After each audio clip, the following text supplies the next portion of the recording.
Lee. Now, we have seen Nikki Bella with a substantial reign as champion since December of last year, beating out AJ Lee in her third and final reign as champion. And after she won the title a third time and dropped the title to Nikki Bella and won the award for Diva of the Year in 2014, she promised that 2015 was going to be the biggest year of her career and she would one day again be a four-time Divas champion. So she let us down with that promise. She didn't come through with the promise, and a couple of months after, following WrestleMania and her victory over the Bella Twins with Paige as her tag team partner, she left the business without any explanation. And that's why I say, I go back to how she owes wrestling fans, especially the AJ Lee fans out there, an explanation as to why she left the business. Let's say I'm a John Cena, and I've been wrestling with the business for over 14 years, and then out of nowhere, without any explanation, I leave the business and go to Twitter and issue a tweet out saying goodbye to all my fans, like Stone Cold Steve Austin took his ball in 2002 and went home without any explanation, and Vince McMahon had to come out and issue an apology on the behalf of WWE to all the Stone Cold fans. Can you imagine if I was in the same position as John Cena after winning the title 15 times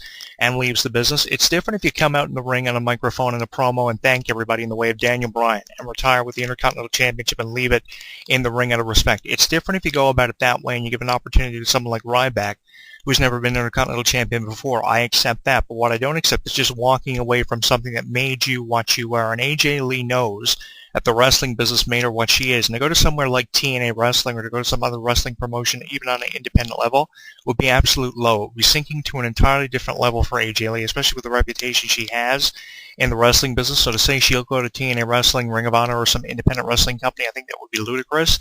And I think that we'll be jumping to a conclusion. So I don't think we're going to see her wrestling anytime soon because she has to keep that promise now of being retired in the way of a Shawn Michaels. Remember when Shawn Michaels retired and said, how can you stay away from something for 25 years, something you'd love to do and made a life out of doing, and then you don't do anything with it else? But he did say in the promo that he was going to do everything in his power to make sure that he didn't wrestle in a wrestling match after going public with his retirement. That was back in 2010, and he has held true to that promise ever since then. We showed up every year at WrestleMania under contract to kick someone in the face or to be in the corner of Triple H, help out a DX member, or do something to recognize WrestleMania every year, as AJ Lee probably will in the future if she's a coach on Tough Enough, or she's doing something with reality television in the way of Total Divas, or just appearing on WWE to cut a promo to get in the face of a diva in the way of Trish Stratus. I will say this, not everybody is a Trish Stratus, so AJ Lee coming in and out in the way of a Trish Stratus probably wouldn't be as far as effective as what Trish Stratus has come in and out over the years since retiring back in 2006 has been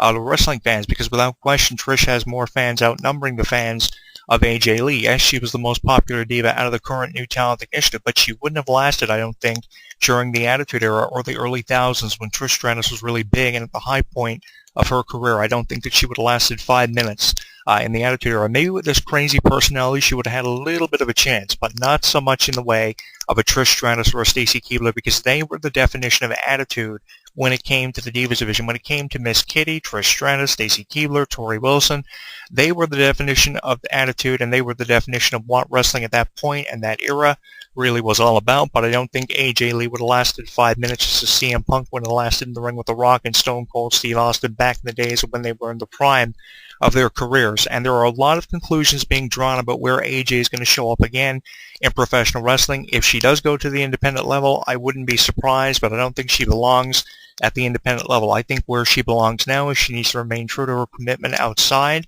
of professional wrestling. If she wants to be with CM Punk or Daniel Bryan, go be with whoever you want to be with, even if it is Dean Ambrose. But remain true to your promise of being retired and don't go back on your word, because I really think that's what it's going to come down to for AJ Lee. If in fact she's going to remain true to her word about being out of the business and remain true to her commitment, I think she owes that to wrestling fans, along with this explanation. And if she gives us this explanation, I think we can accept it more that AJ Lee is gone, because look at the position she has left the Divas division in. Yes, the Divas search provides us with an incredible opportunity for newer divas to come into WWE, but I really don't think we're going to produce an AJ Lee or someone of those lines, a Bella Twin, anytime soon. So to say the Diva search is going to make up for the loss of AJ would be an absolute cry of desperation on the part of WWE Creative. And I hope that we see more divas contracted from the Diva Search contest, which is going on the network week in and week out with a different elimination every week bi-weekly on the network. I hope we see more divas than just one signed to a contract to make up for the loss of AJ, although I don't think one or two divas signed from the Diva Search, if in fact all of them, are going to make up for the loss of AJ Lee, because you can't produce an AJ Lee or a Bella Twin every single day. And look at the contributions of the Bella Twins, their program with AJ Lee, how effective that was for this year's WrestleMania. My hat's off to the Divas division, who had one of the best promos going into WrestleMania 31 with the Bella Twins telling AJ and Paige they would see those two bitches at WrestleMania in the Divas tag team match, where AJ Lee actually pinned the Divas champion. Following that, AJ Lee had a mixed six-man tag team match, or a six-diva tag team match rather, the following night, and that was her final match. 2 weeks after that, she announces her retirement on Twitter, and we're left in the dark with more questions than we have answers. Yes, we got the answers to a lot of questions if in fact AJ was going to wrestle in 2015, but we have more questions than we do answers in the fall of the WrestleMania 31 and AJ Lee's retirement. So I think if she owes us anything, she does owe us an explanation, especially with how many fans she had out there. She was one of the fastest rising divas. She had the date she won her first Divas Championship tattooed on her ankle, which showed a lot of dedication to the business, and obviously she demonstrated a lot of great work ethic, and she was one of the fastest divas inside of the ring. She was one of those divas that you can turn quicker than a hiccup, in the words of Jim Ross and Gordon Soley, over the years, because she was so fast in the ring. Along with that, she exemplified a lot of exuberance, which is one of my favorite words to use these days in professional wrestling, because we don't see enough of it. So every time I do see a little bit of exuberance, I get really excited and overwhelmed because I want to see more of this and all of this all the time. Along with that, she was very unpredictable, and she was one of the more unpredictable characters in its entirety in the WWE. And I'm not just talking about the Divas division. I'm talking about the entire roster, males and females put together in the bulk of the roster. She was the most unpredictable diva, especially of 2012, 2013. When she was the Raw GM, I was really high on that. Those were weeks I was watching Raw every week, week in and week out. I was watching that just as much as when I was watching the Attitude Era back in 98, 99. And I was doing it because AJ was so unpredictable and just so fun to watch. She was easy to love. She was easy to watch week in and week out because you didn't know when that switch was going to flip in the mind of AJ, when that light was going to come on and AJ was going to do something just totally out of the box, cut an ingenious promo, interfere in pay-per-view matches in the way she got involved with CM Punk, Daniel Bryan, John Cena, The Big Show, Kane all the time, playing these mind games, and then metamorphosized from general manager into a psychotic Divas champion who held the title longer than anybody in the division. It was an incredible job done by creative, building up her character and her enthusiasm in the WWE and her dedication, and she was definitely rewarded from NXT Season 3, finishing in the top 3, having a potential recognized and going the distance and becoming a reality star off of that for Total Divas. I believe Season 3 was when she was a part of Total Divas, and they tried to make her into a reality star. Now, I do say this about her being a reality star. It worked first off, but it didn't work off as it got later in the lateral portion of her being a reality star. I don't think it was a very effective way of distributing AJ. And to say she's going to be a successful reality star outside of being a wrestler, after being a wrestler for about 5 years, I really don't know. People like Trish Stratus and Stacy Keibler are very rarely to come across in the professional wrestling business. People who can have a career outside of wrestling with either reality television or some TV series. I know Trish Stratus tried a hand on a cop show, and that really backfired for her, but she did have a great deal of success outside of wrestling with reality television and movies, like The Bounty Hunter, which I give Trish Stratus a great deal of credit for, because as I just said, very few divas have that same amount of exuberance and talent they can use outside of the wrestling business. And I don't think AJ is at that level yet of reality television or a TV series or a movie.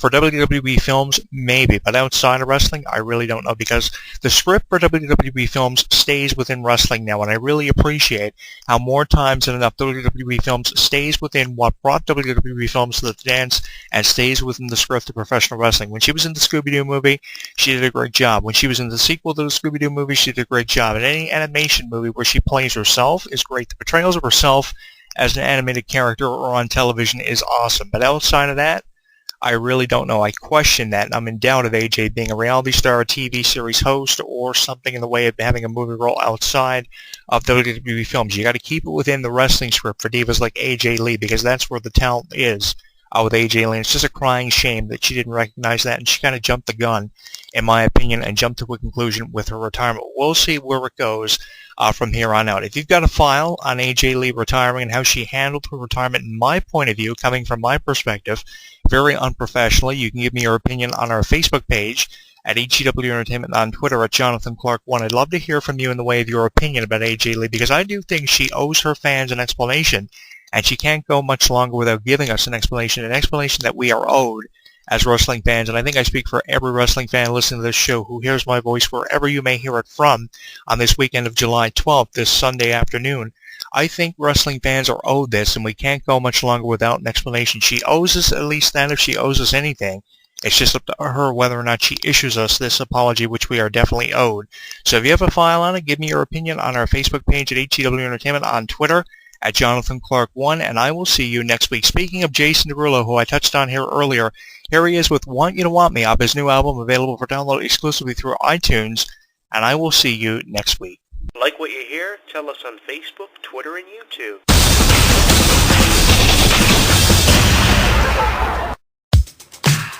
It's too hard to sleep. I got the sheets on the floor, nothing on me, and I can't take it no more. It's 100 degrees. I got 1 foot out the door. Where are my keys? 'Cause I gotta leave, yeah. In the back of the cab, I took the drive ahead of time. Get me the fast. I got your body on my mind. I want it bad. Ooh, just the thought of you gets me so high, so high. Girl, you the one I want to move it. And if you want me, girl, you got me. There's nothing I know I wouldn't do, just to get up next to you. Girl, you the one I want to move it. And if you want me, girl, you got me. There's nothing I know I wouldn't do, just to get up next to you,